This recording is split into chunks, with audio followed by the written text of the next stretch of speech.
Hello everyone, welcome to our channel The Planner's Way. Myself Rohit. In this video I am going to cover regarding two schedules which you can come across in your career called the recovery schedule and the revise schedule. I will demonstrate in this video what is the recovery schedule, what its characteristic are, when to use the recovery schedule and where we can use the revise schedule, what is characteristic, how it is different from the recovery schedule, many more. Let's begin the video. The first thing that we need to understand is these two schedules come into play when there is a delay in the live program, and based upon the characteristic of delay we figure out which of the schedule we are going to use. Let's start with what is a recovery schedule.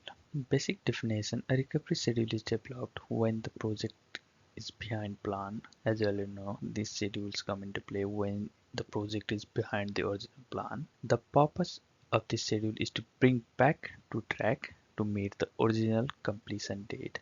The thing to focus here is the original completion date. The recovery schedule comes into play when we want the project to back on track to meet the original completion date. It includes acceleration of the schedule, resequencing of a couple of tasks which we can do simultaneously, or we can extend the shifts of the resources. If resource is working for 8 hours, we can extend their shift to that of 10 hours to recover the time that we have elapsed. Going on some basic characteristic of the recovery schedule. The first one is it maintains the original baseline finish date. There will be no change in the original baseline finish date if we are using the recovery schedule once there is a delay. It focuses on acceleration and resequencing of the activities to recover back the time that have been elapsed. It highlights the planned mitigation measure, how we are going to achieve the baseline finish date or the original finish date even there is a delay. Let's cover when do the planner use a recovery schedule. If these both schedule comes into play once there is a delay on the original plan, then where it is recommended to use the recovery schedule. First one is when the current progress shows the potential delay to project finish. That means there is potentiality of the delay. The first step when there is a potentiality of the project being delayed is to raise an early warning, which serve as an indicator to show the deviation from the original path or from the original plan. After that, discussing with the subject matter experts and including consultants on the conversation, we take the corrective actions whether we can still bring back the original completion or not, and if we can, then how we can achieve that. So planners use recovery schedule when there is a potentiality to finish the project even after a delay, which could be either by implicating extra resources or extending the shifts. Then where to use the revised schedule? We will see in the upcoming slides regarding where we can use the revised schedule.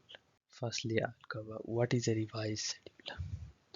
A revised schedule reflects updated realities of the project. What I mean by updated realities is now the project is no longer as it was been planned before. Now the realities have been updated on the project. What it does is it changes the forecasted completion date based on the delay or the variation.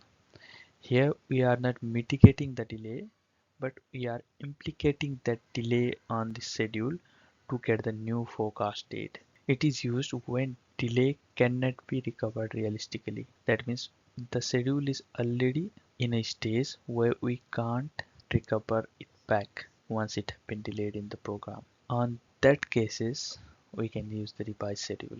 Typically, the revised schedule is submitted after the compensation event or any major changes on the planned program, whether there is scope change. Some of the scope have been missing at the beginning and we are introducing those on the program, and the delay is triggered by that scope addition, or some resource shortage. On that case also we need to revise up the schedule, or there is no mitigation measure in place and we can't recover the time back. On that instance we use the revised schedule.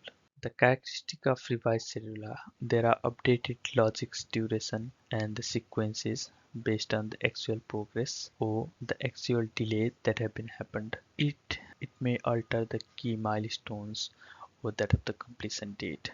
The revised schedule will become the new reference program if it is approved. It needs to be approved by the high stakeholder before we can implement it as the reference program or the baseline. Going further, when do planners use a revised schedule then? The first case is when the original plan is no longer achievable. On that case, planners use a revised schedule. It need to be implicated after the approval of the change orders or any compensation events that have been raised in place. When there is a major delay and it is outside of the control of the contractor, that means if we are doing a heavy construction and there is a material shortage, or because of weather we can't do the work, or any natural calamities like an earthquake, or sometimes the work can be delayed because of flood. On that cases, we need to revise the schedule. It is used to create a new realistic forecast and update its sequence of the program as the previous baseline or the previous program is no longer achievable. On that case, planners use a revised schedule. Now getting the summary of what we have learned regarding the recovery versus that of the revised schedule.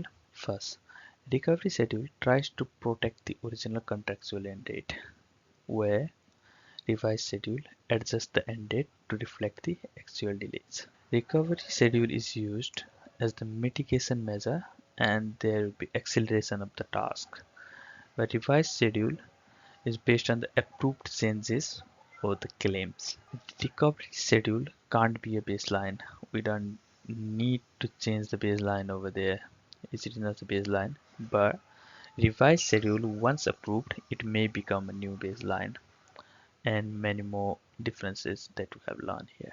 I have summarized a couple of in this slide. Sometime you could be asked uh, straightforward what the recovery schedule is, what the revised schedule is, when to use it, where we can use the recovery schedule, where we can use the revised schedule, what their characteristic are, if there is a delay and which cannot be recompensate, on that instance which schedule you can use. In summary, I would like to cover a couple of key points which would give you the insight regarding when to use the recovery and when to use the revised schedule.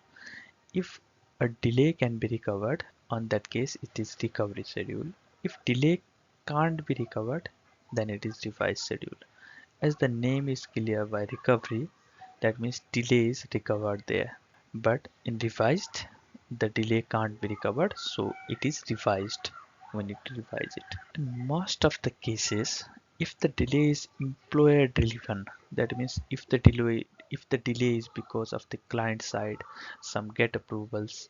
On that case, what the contractor does is he introduce the revised schedule with the time impact analysis of it. But if the delay is contractor driven or that from the contractor side, on that case they will submit a recovery schedule with that a mitigation plan on hand.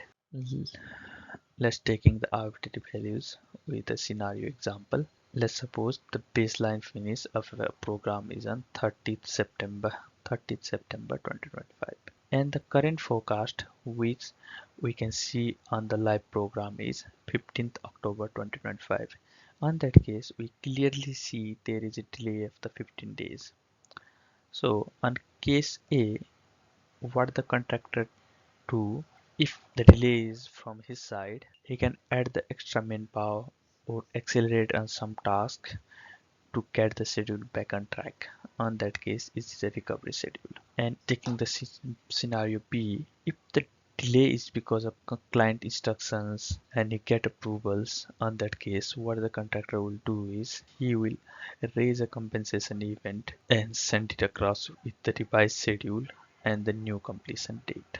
This much I have covered regarding the recovery and revised schedule. If anything you want to learn more, please comment below. I'll try to accommodate those in the comment section. The next episode in this series will be on reflection schedule. For more insight, please subscribe the Planners Way. Thanks for watching. I'll see you on the next video.